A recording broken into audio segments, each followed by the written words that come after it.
Hey guys, tonight we slip off our sneakers, drop into a world of mud-slicked cobbled streets, and, without any warning, find ourselves smack in the middle of a medieval market square. The air smells like burning animal fat, stale beer, and wet wool, and you're already regretting the thin soles on your imaginary shoes. You're hungry, but this isn't your cozy modern kitchen. It's noisy, crowded, and vaguely threatening, and you're gonna have to eat something, eventually. You spot a hunched vendor shouting something about roasted swan legs and mutton skewers. Except, let's be real, you probably won't survive this. Not because of some nightly duel, but because the meat's been sitting out since dawn, with no refrigeration, in July.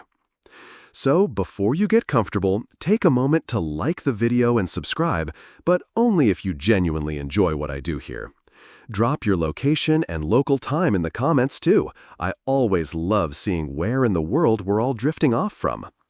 Now, dim the lights, maybe turn on a fan for that soft background hum, and let's ease into tonight's journey together. You trudge past a pickle barrel the size of a bathtub and nearly trip over a stray chicken. A rotund man waves a greasy hand toward a makeshift grill covered in sizzling strips of, well, it's meat. Probably, maybe. The char is convincing. You hand him a penny and brace yourself as he shoves a hot skewer of something into your palm. You bite in. It's surprisingly flavorful. Spicy, smoky, and slightly chewy. Could be lamb. Could be rat. Historians still argue whether the medieval lower classes actually ate rat regularly, or if that's just a juicy myth. Either way, you're chewing, and it's okay. Around you, this fairground of food is a chaotic dreamscape. Children dart between carts selling fried dough fritters called crumpets, though they bear little resemblance to the fluffy discs we toast today. These are dense, oily, and served piping hot, sometimes sweetened with drizzled honey, or, if you're in luck, a dusting of spice from the east. You spot a vendor boiling something in a black cauldron. You creep closer and discover it's a pottage, a kind of porridge meets stew that's been reheated so many times it probably predates your arrival in this century. You're told it has lentils, onions, cabbage, maybe a bone or two for flavor. It's food you survive on, not dine on. But you didn't come for balanced meals, did you? You're here for the snacky stuff, the chaotic, grubby little indulgences that existed centuries before anyone invented the word calorie. Just a few steps over, you see a man deep frying something vaguely fruit-shaped. He pulls out an apple slice coated in batter and doused in hot oil, serves it to you with a proud grunt. You take a bite, and oh, that's weirdly familiar. Kind of like a carnival funnel cake's distant ancestor. The batter is coarse, the apple tart, and there's a sprinkle of something attempting to be cinnamon, though it may be just wood shavings pretending. As you meander through the stalls, dodging more animals than people at times, you notice a woman selling fried eel wrapped around sticks. She tells you it's an old family recipe. You try not to think about the family part and accept one. It's chewy, oily, and a bit fishy in ways you don't want to unpack too deeply.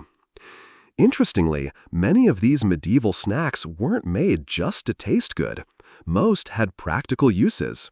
Fried dough stayed edible longer. Spices covered up the fact that the meat was one argument away from going bad. And portable snacks were key for workers who couldn't exactly take a lunch break.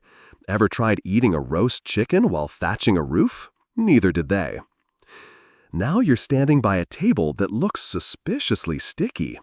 On it sit rows of marchpan treats, little almond sugar candies molded into shapes, fish, flowers, even tiny castles. You pick one up. It's rock hard. You gnaw it like a squirrel. It's sweet, yes, but in a blunt, face-smacking way. Sugar was expensive, really expensive, like sell a sheep expensive. So these kinds of treats were reserved for the elite, or special occasions, or very bold thieves. Then there's the scent. Oh, the scent of roasting nuts. You follow your nose to a little brazier where chestnuts crackle in their shells. You grab a warm handful, nearly burn your fingertips, and then grin through the pain. They taste smoky, soft, and actually delightful. You almost feel modern for a second. Some of the food smells are. You wander into a shadowy corner of the marketplace where the air is thick with a pungent, almost daringly funky aroma. Here lies medieval cheese, but not the mild, pasteurized blocks you find neatly wrapped in plastic. No, this cheese is a living, breathing creature. Well, almost. Some of it even seems to be moving if you look too closely. Medieval cheese was often soft, unpasteurized, and sometimes downright wild. Mold wasn't just tolerated, it was expected. The rind might be fuzzy or cracked, and the interior oozed with gooey goodness, or what looked like it could oozed. You pick up a small wheel, and the scent hits your nostrils like a punch from an old gym sock soaked in sweat and herbs. It's so strong that modern noses might flinch, but back then it was part of the charm, or the challenge. Historians still argue whether these potent cheeses were a sign of advanced preservation techniques or simply the result of limited hygiene knowledge. Some say the molds actually helped preserve the cheese and even provided some health benefits. Others think it was a biohazard waiting to happen. In fact, some cheeses contained live cultures so active that tiny insects, mites, or even small larvae might be present. Yes, you heard that right. Some traditional medieval cheeses were deliberately aged with cheese mites, tiny critters that contributed to flavor and texture. The idea of nibbling on cheese with built-in extras might make you squirm, but for medieval folks, it was a mark of quality. They called it mimolette or Mehlbeerkäse in certain regions, fancy names for what we might just call cheese with bugs.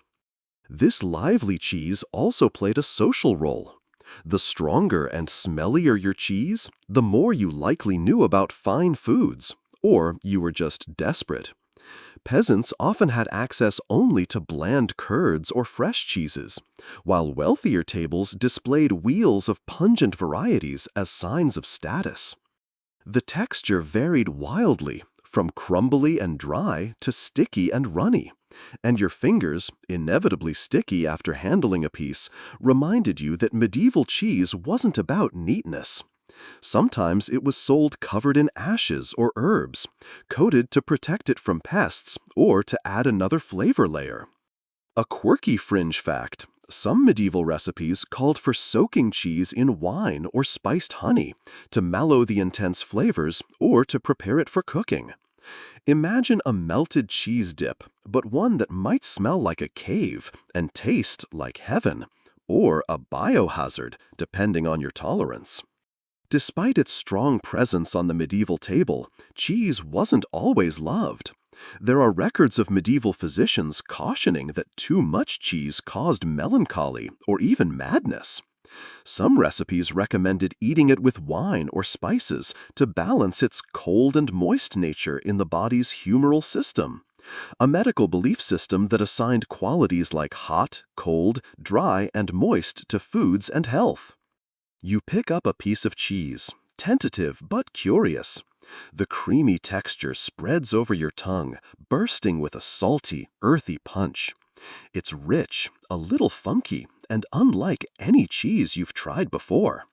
You can't decide whether you've just tasted something ancient and primal or accidentally swallowed a medieval science experiment. And while the aroma may linger longer than you'd like, the cultural importance of cheese in medieval diets is undeniable. From humble peasant tables to grand feasts, cheese was a staple, snack, and occasionally a showpiece.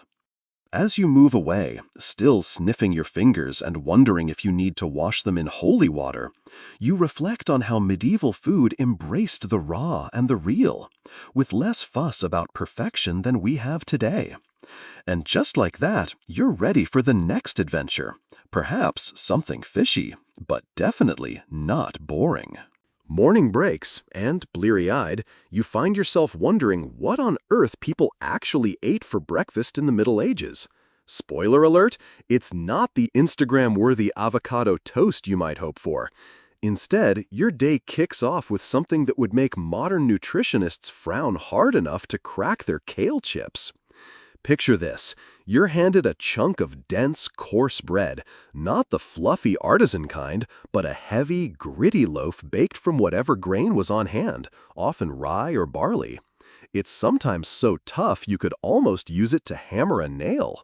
Alongside, there's ale or mead, because medieval mornings were sometimes more about survival than subtlety. Yup, alcohol for breakfast, because water was often more dangerous than the hangover it might cause. Historians still argue whether this daily drinking was a practical health choice or just a cultural habit that got out of hand. Some suggest the alcohol helped kill germs in the often contaminated water sources, while others chalk it up to tradition. Either way, the breakfast you get is more about getting through the day than fueling athletic feats.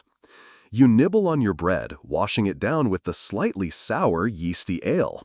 The flavor is smoky, malty, and strangely comforting despite the hangover it's likely to perpetuate.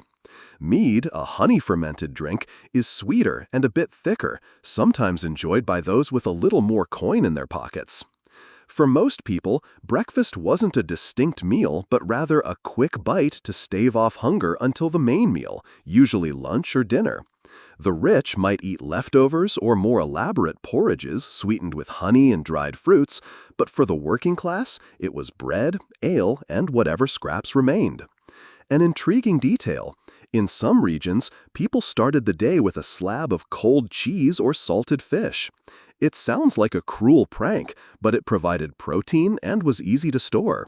Imagine biting into something pungent and salty before you've even had your morning coffee, or ale. One quirky fringe tidbit is that some monasteries brewed a kind of early energy drink from herbs and honey to sustain monks during long prayer sessions. It was a medieval version of today's caffeine boost, minus the jittery side effects, probably. You can almost picture a bearded monk mumbling "Praise be" as he sips his honeyed potion in the cold dawn. Of course, the debate continues among historians. How much did medieval people understand about nutrition? Some argue that the diet was balanced enough for survival. Others say malnutrition and scurvy were rampant due to limited food variety and poor preservation. As you trudge on with your dense bread and ale, you notice the smells wafting from the bakery. Freshly baked rolls and sweetened cakes, though these were usually reserved for celebrations or the wealthy. The common folks' diet was repetitive and heavy on starch. And then there's the leftover bread dilemma. Stale bread wasn't thrown out, it was softened by soaking in broth or wine or crumbled into pottage. Waste wasn't a medieval concept. They made sure nothing edible went unused, no matter how unappetizing. You also overhear a conversation about panis biscoctus, the twice-baked bread that soldiers and travelers carried. It was dry and hard, but durable enough to last weeks. Chewing on it now, you understand why they called it hardtack later on. So, while your breakfast isn't glamorous, dense bread, a swig of ale, maybe a smelly chunk of cheese, it's a reminder that medieval mornings were less about culinary pleasure and more about survival.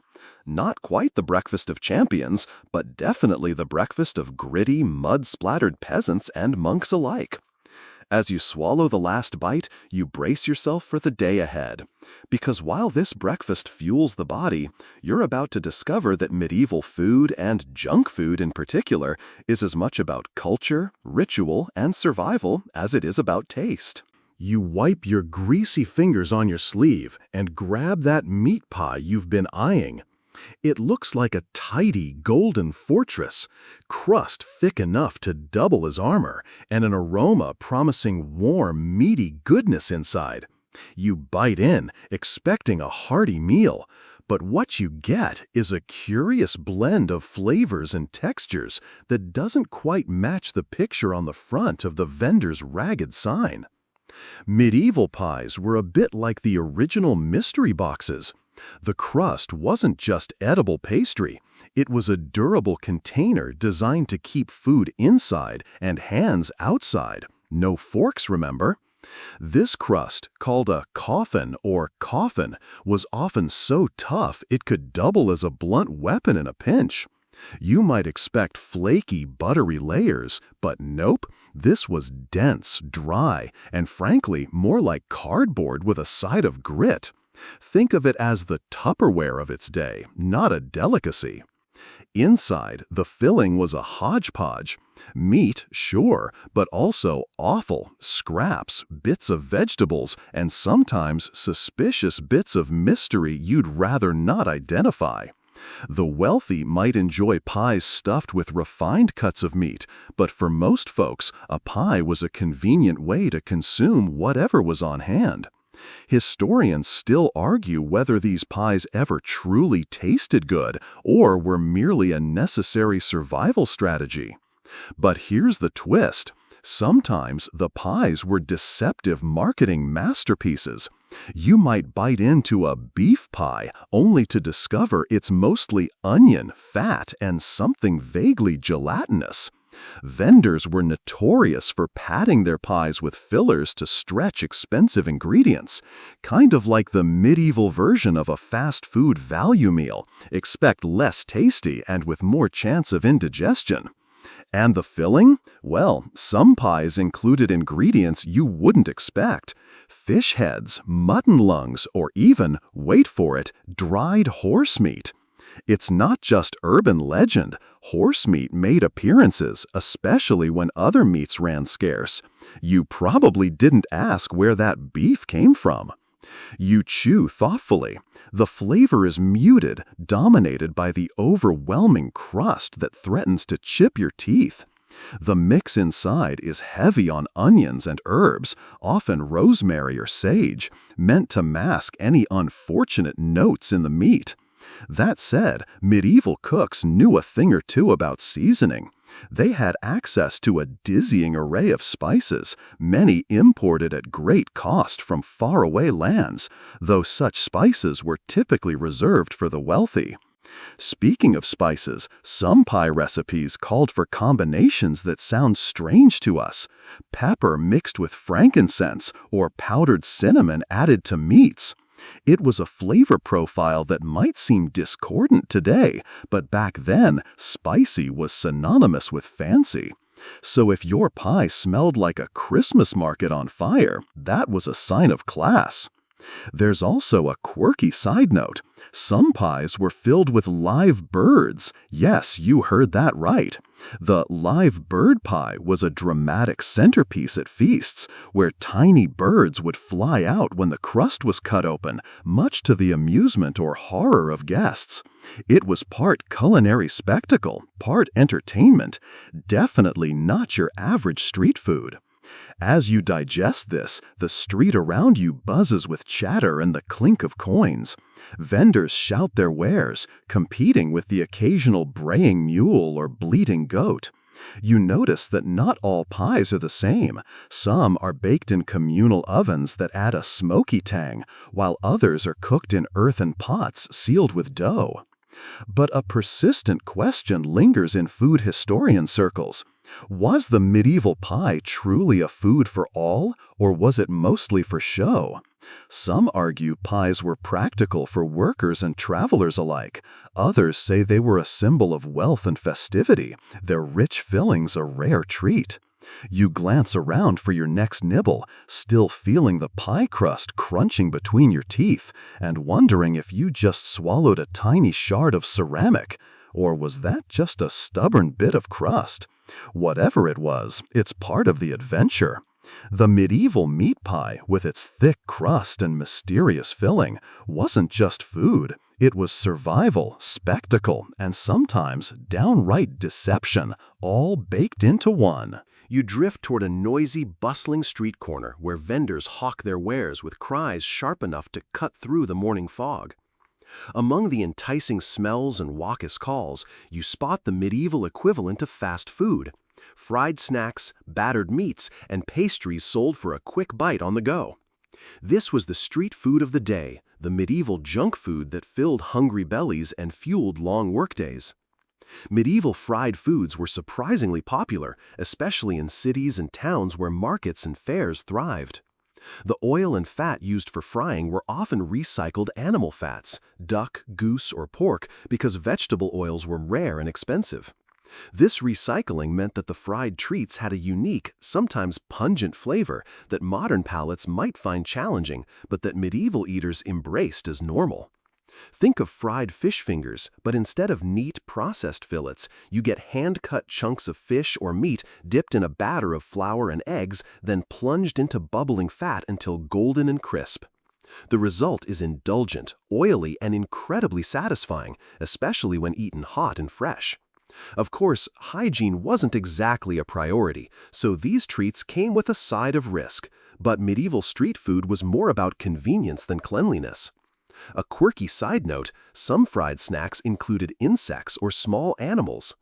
Crickets and grasshoppers were sometimes fried and eaten as crunchy snacks, a source of protein that's making a comeback today, believe it or not. Historians still debate how widespread insect consumption really was, but it definitely popped up in records and recipes. You grab a piping hot fried pastry filled with minced meat and onions, the crust crackling as you bite in. It's messy, greasy, and deliciously satisfying. Vendors often sold these at fairs where people didn't have time for a full meal. This food was designed to be eaten with one hand, on the move, much like today's street tacos or samosas. Another popular fried item was the crackle or crackle biscuit, a twisted, crunchy pastry often flavored with spices like anise or caraway seeds. These weren't exactly sweet, but had a subtle complexity that made them addictive. They were easy to carry and kept well, making them perfect for travelers or soldiers on the march. The frying technique itself was a matter of skill. Too hot and the outside would burn while the inside stayed raw. Too cool and the food would soak up too much fat and turn greasy. Some cooks even added a pinch of salt or herbs to the batter to enhance flavor. Street food vendors often doubled as entertainers, offering shouting deals or juggling items to draw a crowd. You notice a vendor flipping fried meatballs while shouting in rhyme, something you suspect was an early form of marketing hype. Imagine that, medieval rap battles over fried snacks. While we often think of medieval food as simple or bland, street food reveals a vibrant, creative side that embraced flavor and convenience. The high fat and salt content might be frowned upon now, but back then it was fuel, calories packed into every bite to power a day of hard labor. But don't let the indulgence fool you. Despite its appealing crunch and warmth, fried food was still considered a treat, not an everyday staple. Too much grease could lead to indigestion, the medieval equivalent of a stomachache with a dramatic flair. As you finish your fried snack, the oily taste lingers, and you can't help but marvel at how this ancient version of fast food managed to feel oddly familiar. Street food may have changed in shape and style, but the craving for something quick, tasty, and portable, that's timeless. With a satisfied belly and greasy fingers, you're ready to move on, because medieval junk food's surprises are far from over. You follow the sound of bubbling pots and chatter into a small kitchen where something sweet is simmering, a fragrant, sticky concoction bubbling away over a low fire. Medieval sweets? Well, they definitely existed, but they looked and tasted a bit different from the candy bars and pastries you know today. Brace yourself, because sugar was an exotic luxury, and sweet often meant something closer to honeyed spice blends than pure sugar rush. Honey was king when it came to medieval sweeteners. You see jars of golden, viscous honey dripping slowly from wooden spoons. It was harvested from wild bees or small hives tended by beekeepers who treated their bees like royalty. Honey was expensive, but it was the go-to sweetener for pies, meads, and even sauces. It had a strong, floral flavor, sometimes infused with herbs like lavender or rosemary, which added a curious twist to desserts. But sugar, the refined white stuff we think of now, was rare and costly. Imported from distant lands, it was often sold in chunks and grated into dishes as a status symbol. Nobles used it to impress guests, but for the average person, sugar was mostly a rumor. Historians still argue how widely sugar was used and how much it influenced medieval cuisine. Some say it was almost exclusively a luxury, while others suggest small amounts filtered down to wealthier peasants in trade centers. Either way, it wasn't the everyday ingredient it is now. You watch a cook stirring a thick pot of fruit paste, a kind of jam made from cooked down berries, apples, or quinces sweetened with honey. It's dense and sticky, almost like the fruit leather you might snack on, but with a strong, tangy bite. Medieval cooks sometimes added rosewater or saffron to these sweet preserves, giving them an exotic flair that tickles your nose even before you taste.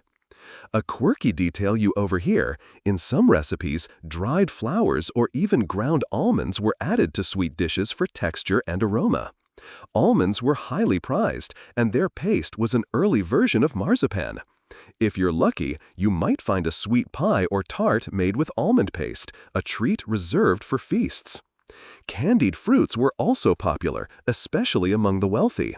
Fruits were boiled in honey or sugar syrup until crystallized and used as decorations or eaten as sweets.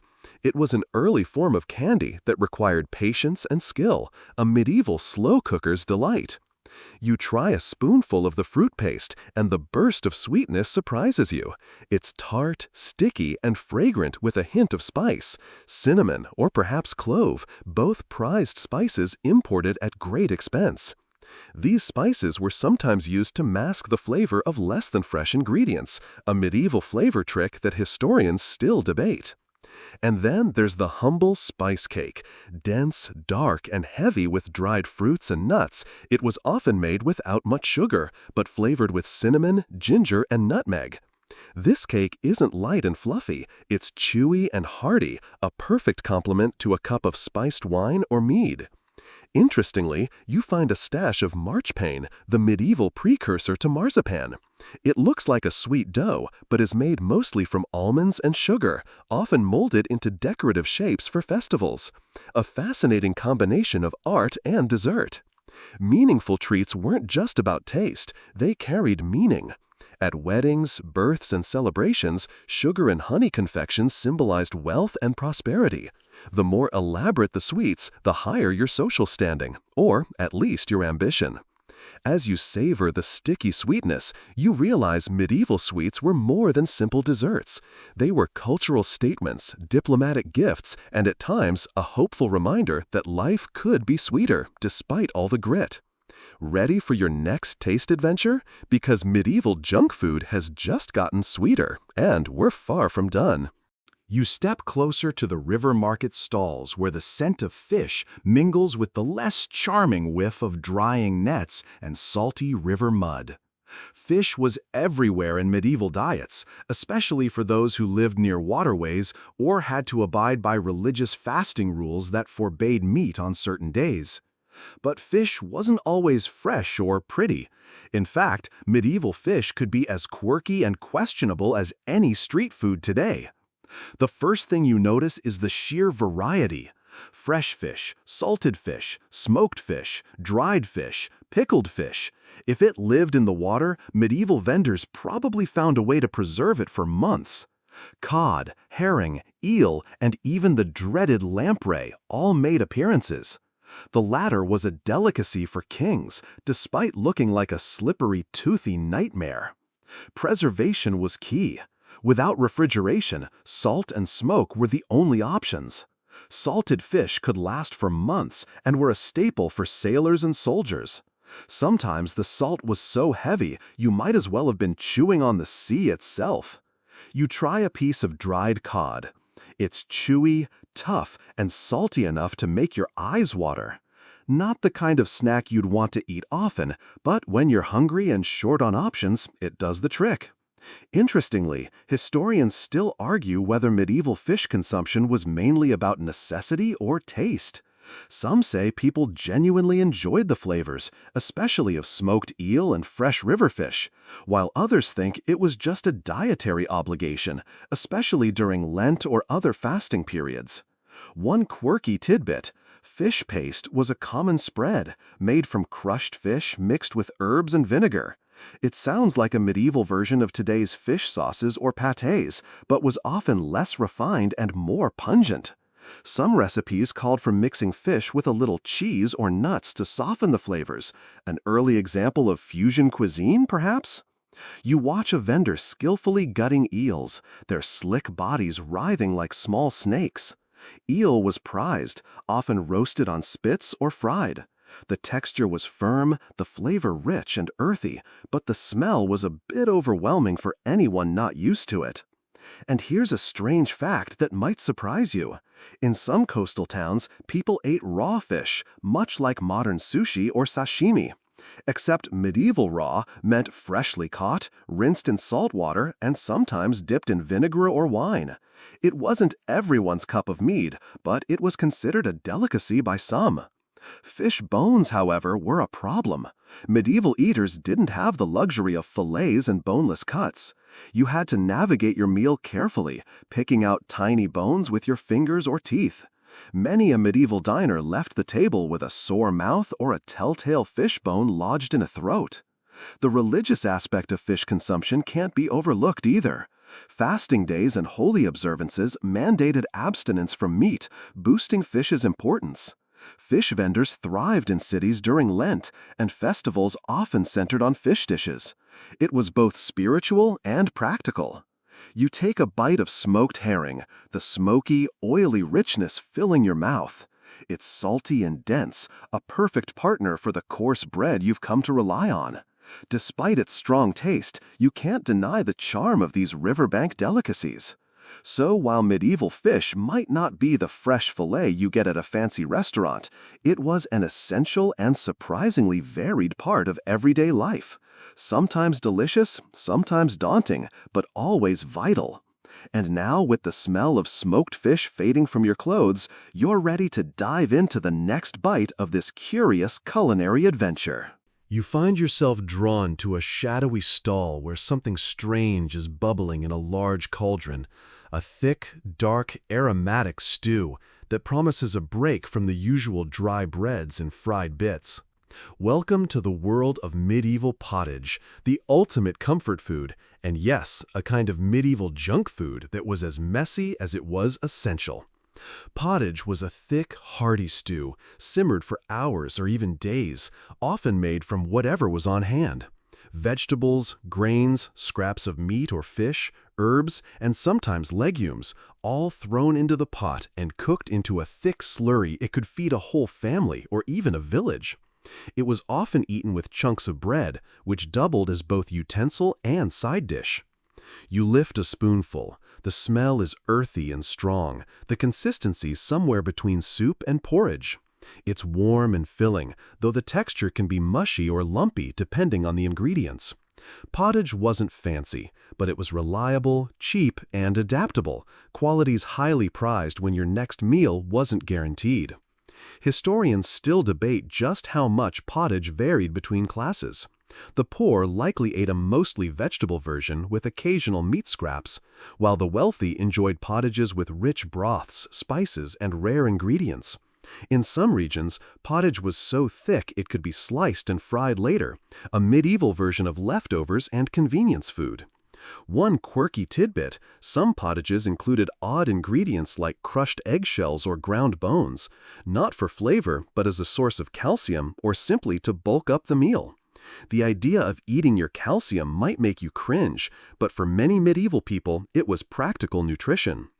You notice that medieval cooks often flavored their pottage with grains of paradise, a peppery spice from Africa, or with a generous splash of vinegar to brighten the flavors. These seasonings gave the dish a surprising complexity, far from the bland mush you might imagine. Pottage was more than just food, it was social glue. Large communal pots simmered in village kitchens, inns, and castles alike. Everyone ate from the same pot, often using their fingers or shared spoons, creating a ritual of shared sustenance that today might seem unhygienic, but was essential to medieval life. An interesting scholarly debate revolves around the role of pottage in medieval diet. Was it a low-status survival food or a cherished staple? Some suggest that the poor man's stew was actually a culinary foundation of medieval cooking, not just a fallback. You dip your bread into the thick stew, the combination soothing and filling, with enough salt and herbs to lift it beyond simple broth. It's comforting in a way that only hot, slow-cooked food can be, especially after days of dry bread and salted fish.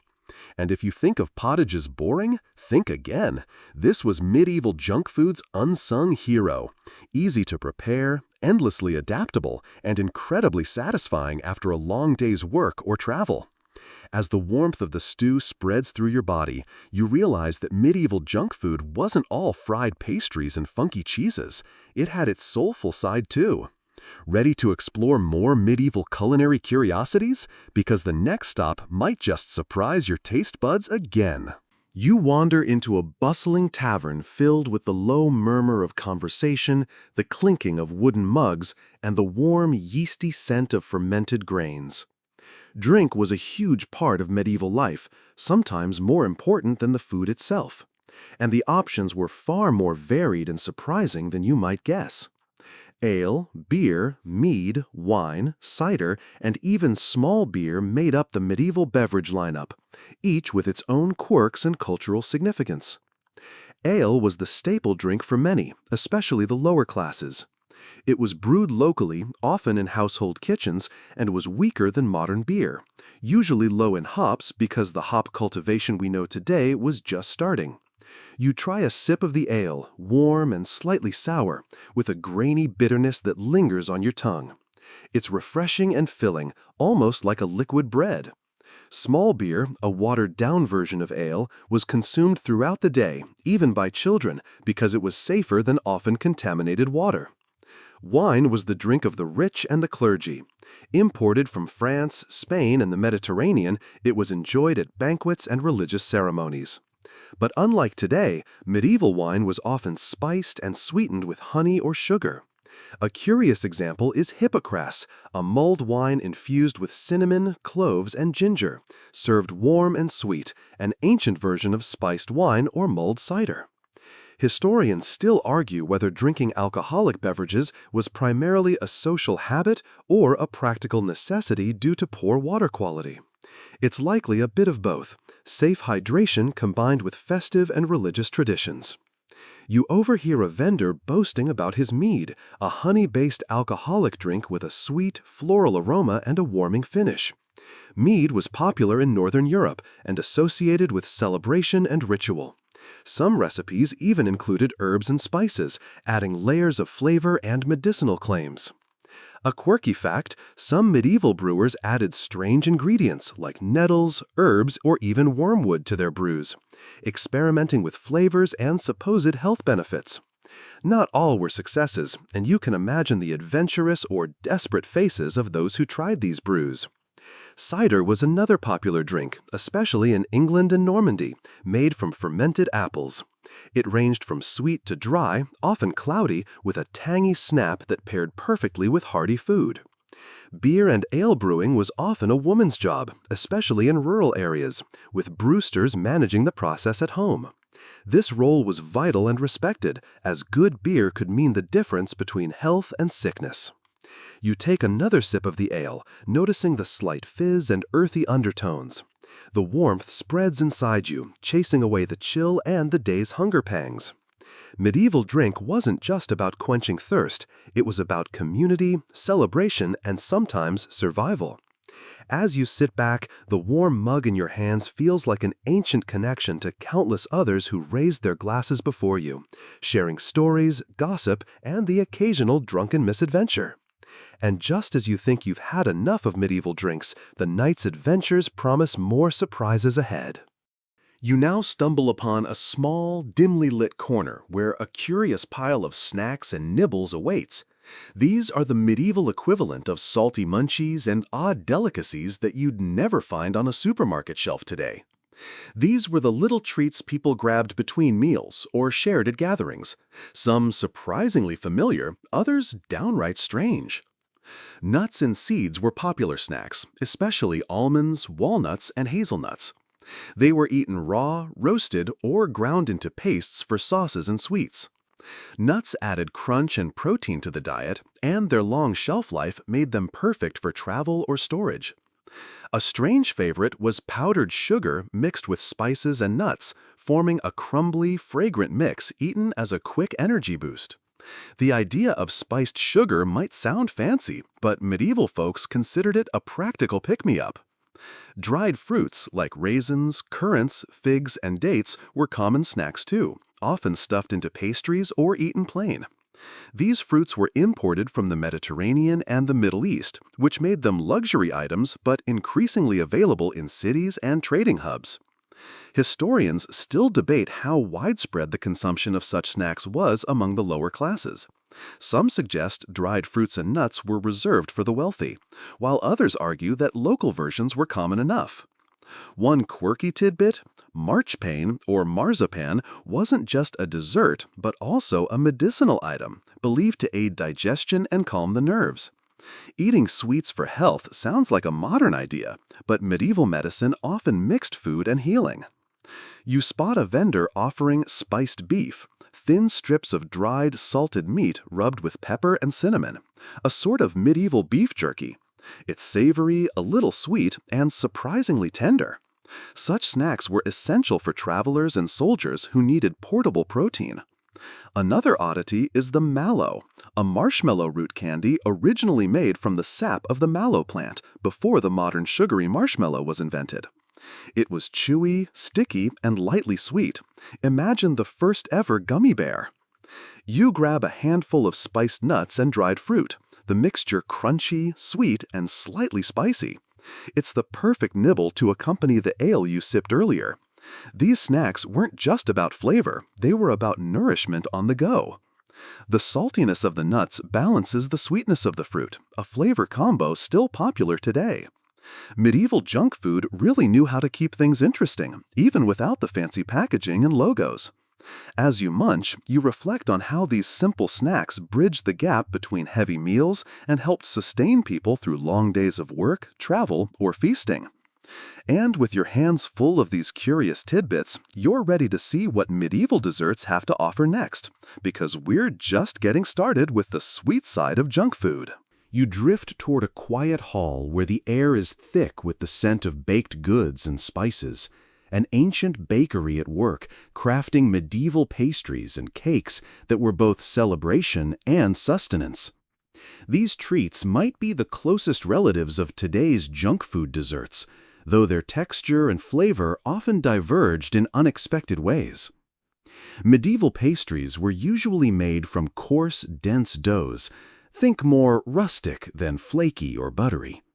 Butter was scarce and expensive, so cooks often used lard or suet, animal fat, for richness, which gave pastries a heavy but satisfying mouthfeel. You pick up a cheese tart, a savory sweet pastry filled with curd cheese, eggs, and honey, dusted with cinnamon. It's a surprising combo, tangy and sweet, with a subtle spice note that lingers.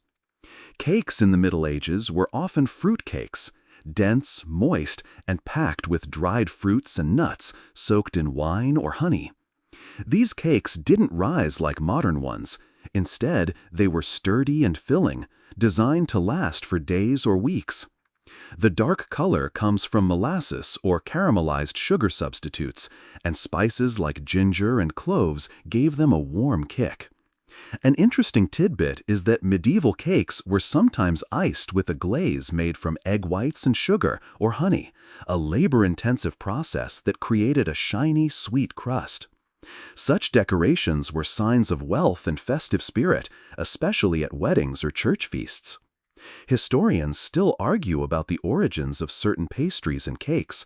whether they descended from Arab culinary traditions brought by crusaders or evolved independently in Europe. The use of almonds and sugar certainly points to Middle Eastern influences. You taste a slice of spiced fruitcake, dense with raisins and chopped nuts, the honey adding sweetness but not overwhelming the spices. It's chewy, rich, and oddly comforting, like a medieval energy bar but with a refined twist. One quirky detail, in some recipes, cooks added crushed rose petals or orange blossom water to the batter, infusing cakes with floral aromas that would seem unusual to modern palates but were highly prized in medieval times. Pastries were often served with mulled wine or spiced cider, turning dessert into a full sensory experience. The combination of warm spices, rich fats, and sweet fruits made these treats a highlight of any feast. You overhear a baker explaining how they sometimes shaped pastries into animals or flowers for festivals, turning food into edible art. It wasn't just about taste, it was about showing off skill, wealth, and creativity. Despite their richness, these cakes and pastries weren't everyday treats for most people. They were saved for special occasions and holidays, much like birthday cake today, making their occasional appearance even more exciting. As you savor the last crumb, you realize medieval junk food wasn't just about convenience or cheap thrills. It also had moments of elegance and artistry, showing how food connects us across centuries. With a sugar-fueled smile, you prepare to continue this delicious journey into the unexpected world of medieval snacks. You're now drawn into a smoky back room where the pungent aroma of cured and preserved meats hangs thick in the air. Medieval junk food wasn't all sweet and fried. Preserved meats like salted pork, smoked sausages, and dried hams were indispensable snacks, prized for their portability and rich flavor. Salt was king in meat preservation, enabling hunters, farmers, and soldiers to keep protein edible for months. You bite into a thin slice of salt-cured ham, its texture firm and its flavor intense, a little salty but deeply savory. This was the medieval equivalent of jerky or a deli meat, often eaten plain or wrapped in bread for a quick meal. One quirky tidbit is that some medieval sausages were flavored with spices like pepper, cumin, and even rosewater, adding an exotic twist to the meaty taste.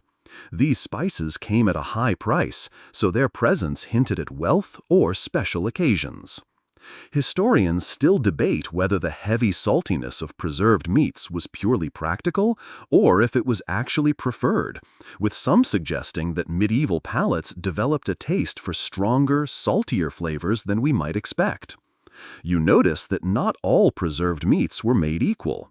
Nobles enjoyed rare cured hams from Spain or Italy, while peasants made do with local cuts salted in barrels. But everyone valued the portability. Soldiers marched with cured meats stuffed into their packs, and travelers relied on them for sustenance. Another preservation method was smoking, which added a smoky aroma and helped keep meat safe longer. You try a bite of smoked sausage, its edges slightly charred, the flavor deep and warming, a far cry from the bland, boiled meats often imagined. A fascinating fact, some medieval charcutiers, meat curers, added wine or vinegar to their brines, imparting a subtle tang to the meats. This early form of marination added complexity and tenderized tougher cuts. Preserved meats were often paired with coarse bread and sharp cheeses, forming a simple but satisfying snack pack for workers or soldiers on the go. The salty, fatty combination was energy-dense, ideal for physical labor or long journeys. You watch as a vendor sells thin slices of dried meat alongside pickled vegetables, another preservation marvel, combining salty and sour flavors that balanced each other perfectly. Despite their undeniable appeal, these preserved meats came with risks. Poorly cured meats could harbor harmful bacteria or cause digestive troubles, but medieval people relied on experience and tradition to judge quality. As you savor the smoky richness and chew thoughtfully, you realize that medieval junk food included a surprisingly sophisticated palette of preserved flavors, blending practicality with culinary flair. Ready to move on? Because next, you'll discover the mysterious world of medieval sweets and candies, where sugar was magic and confectionery was a high art. You enter a dimly lit chamber where a small fire flickers beside shelves lined with jars of amber-colored syrups and crystallized powders. This is the secret workshop of medieval confectioners, the makers of sweets, candies, and treats that dazzled the palate despite the era's limited sugar supply. Sugar was rare and precious, often imported from the Arab world or produced from sugarcane grown in Mediterranean colonies. Most people couldn't afford pure sugar, so honey was the sweetener of choice, used liberally in everything from cakes to sauces. Medieval candies were often more medicinal than purely indulgent, made by boiling honey or sugar with herbs, nuts, and spices to create lozenges believed to soothe throats and calm digestion. You try a piece of candied ginger, its fiery warmth cutting through the sweetness, a tiny shock to your taste buds. An intriguing fact, medieval cooks sometimes made sugar sculptures, delicate shapes crafted from spun sugar or crystallized honey, used as table centerpieces in grand banquets. These sugary masterpieces were as much about showmanship as eating. Historians still debate how widespread candy consumption was among different classes. Some argue that sweets were exclusive to the wealthy, while others suggest that simpler versions made from honey and local ingredients were enjoyed by many. You notice jars labeled with exotic ingredients, rosewater, ambergris, and even musk, added to sweets to provide luxurious fragrances and flavors. It's easy to imagine the shock of biting into a candy infused with a scent more commonly found in perfume. A quirky medieval candy was pasta di mandorle, a chewy almond paste often flavored with citrus zest and rosewater, the ancestor of today's marzipan. This treat was especially popular in Italy and Spain and considered a delicacy. You sip a sweet spiced wine alongside a sticky date stuffed with almonds, a classic medieval combination that marries richness with tartness. The flavors mingle, warming and soothing your throat. Despite the allure of sweets, medieval medicine warned against overindulgence, claiming that too much sugar could lead to hot humors and digestive imbalance. Yet sweets remained a coveted indulgence, often reserved for festivals, weddings, or religious holidays. The process of making sweets was labor-intensive, involving careful boiling, cooling, and molding, so confectioners were respected artisans. Some guilds protected secret recipes, passing them down through generations. As you savor the lingering sweetness, you realize medieval candy wasn't just junk food. It was a symbol of status, celebration, and the mysterious alchemy of turning rare ingredients into joy. With a satisfied smile, you prepare to leave the confectioner's chamber behind, knowing that the final chapters of your journey hold even more fascinating medieval food stories. You find yourself wandering into a lively market where the air is thick with spices, smoke, and the clatter of vendors hawking their wares. Here is the chaotic heart of medieval street food, a realm of quick, portable, and often greasy snacks that could be called the original fast food. Street vendors sold a wild assortment of fried and grilled goodies, meat pies, fried fish, skewered sausages, and even roasted nuts and fruits caramelized over open flames. These treats were designed to be eaten on the go, a medieval grab-and-go meal for busy townsfolk, travelers, and workers. One popular snack was chewit, a sweet and spicy meat stew served in small bowls, often eaten with bread as a convenient meal. Vendors would shout over the din, calling out their specialties, competing for your attention with tantalizing aromas. Historians still argue about the hygiene standards of medieval street food. While it might sound grim by modern standards, some evidence suggests vendors had practical ways of keeping food fresh, using vinegar or smoke to preserve their offerings. A quirky detail, fried fish was often served with frumenty, a porridge-like mixture of boiled wheat and broth, making it a hearty and filling snack. The combination might seem odd now, but back then it was comfort food at its best. You bite into a small, hand-sized meat pie, the crust tough but flavorful, the filling a savory mix of minced meat, onions, and spices.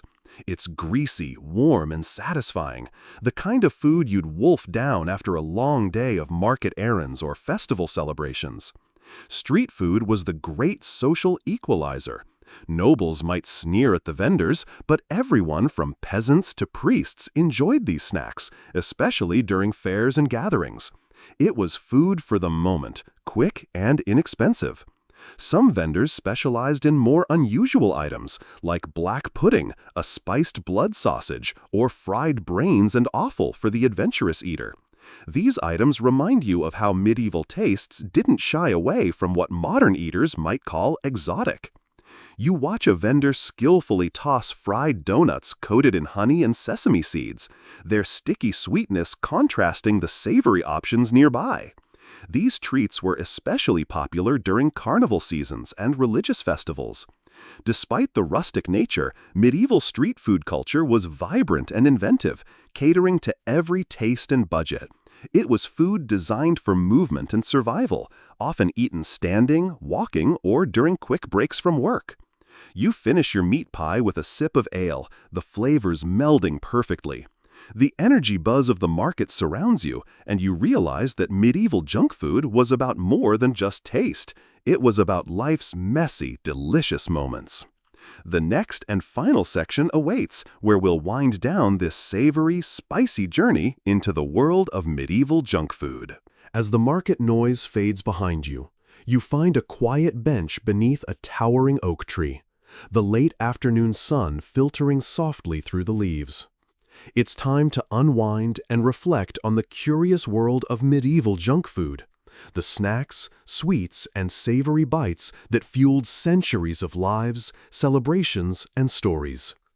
You've tasted the rustic ale and small beer, imagined the smoky preserved meats, nibbled on spiced nuts, and savored dense fruitcakes glazed with honey and scented with rosewater. Each morsel carried its own tale, a blend of necessity, creativity, and culture, revealing a medieval world both alien and strangely familiar. Medieval junk food was born of survival, yes, but also of joy and invention. In a time when hunger and scarcity were constant threats, a sweet treat or a spicy snack was more than just food. It was a momentary escape, a small luxury, a shared delight. And while tastes and ingredients may have changed, the human love for indulgence remains timeless. Historians still debate many details: the exact recipes, the social reach of certain foods, the balance between practicality and pleasure. But one thing is clear: medieval junk food was as complex as the people who made and ate it, layered with history, trade, and human desire. You lean back, feeling the gentle warmth of the day fade into evening, the smells of honey, smoke, and spice lingering like old memories. Your journey through medieval flavors has been a slow stroll through history, one bite at a time. As your eyes grow heavy and the world softens into quiet, you carry with you the knowledge that food, even junk food, connects us across time, through the shared experience of taste and tradition. So, as you settle deeper into rest, let the images of crowded markets, smoky taverns, and sweet-smelling kitchens drift softly through your mind. Let the warmth of a spiced ale or the crunch of a honeyed nut soothe your thoughts. Sleep well, knowing that you've tasted a bit of the past, a delicious thread woven into the vast tapestry of human history. Now, let your breathing slow, your muscles relax, and your mind float away into dreams sweetened by the echoes of medieval feasts.